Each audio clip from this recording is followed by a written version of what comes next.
How's it going, everyone? Next up, we have Lew Nichols III, running back out of Central Michigan University. Now, he's currently ranked 384th overall and is the 29th best running back in this year's draft. He stands at 5'11 and is 222 pounds, so he has a decent sized frame. And he ran a 4.5 40-yard time on his pro day.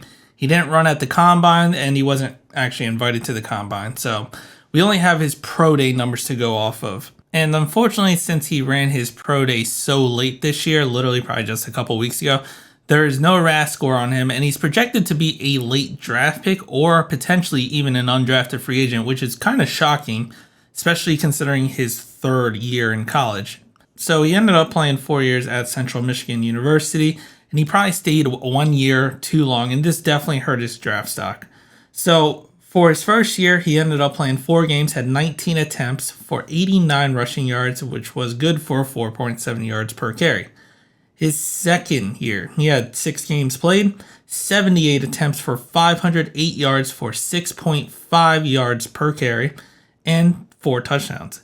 Then in his third year, this is where he absolutely destroyed it.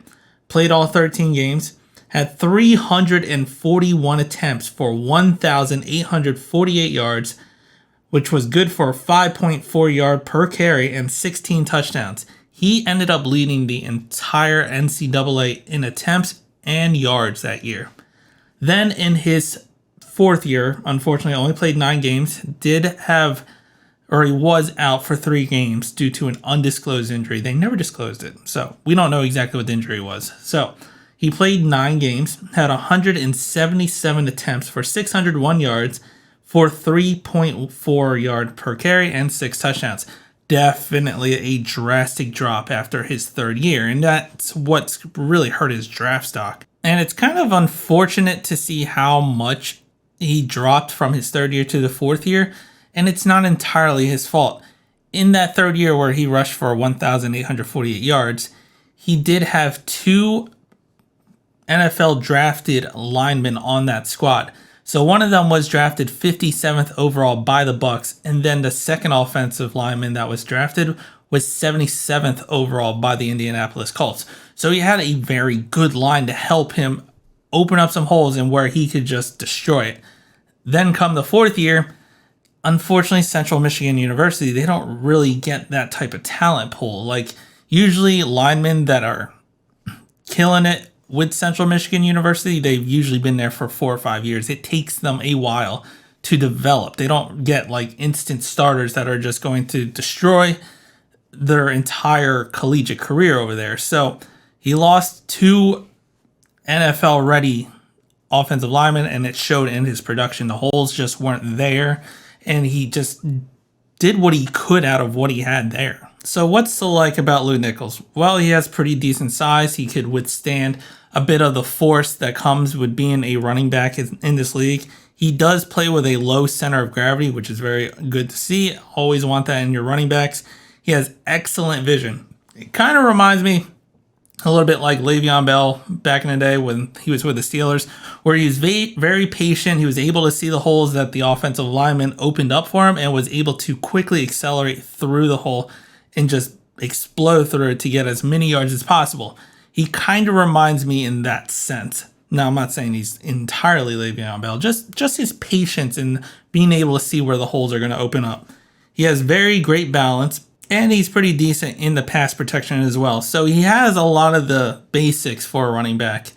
But unfortunately, there are a bit of cons with him. So for starters, he has 1 speed. There's no second gear with him. He is a straight, this is as fast as I'm going from the start to the end. He can't really knock it down a gear or take it up to another gear.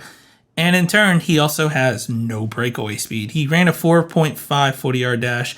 He's not going to burn everyone. There were a lot of times where you saw he was just caught from behind. And it is what it is. You're not going to expect him to take it 90 yards. I don't think that's a great expectation for this type of running back.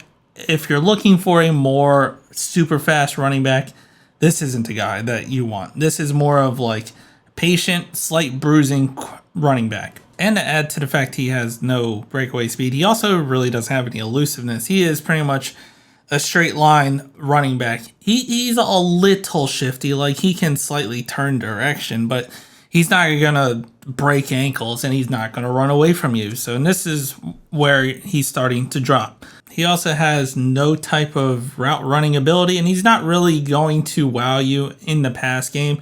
He can catch a few balls, but if you ask him to run certain routes, you're going to be severely disappointed. And then there's the big one.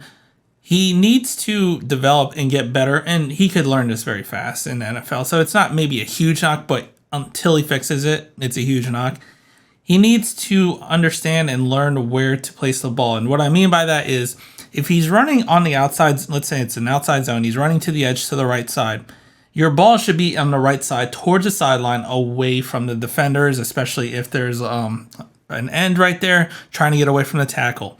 Unfortunately, a lot of times you'll see it still in his left hand, and that could easily be swatted out, especially at the NFL level where everyone learns to punch the ball and swipe at the ball.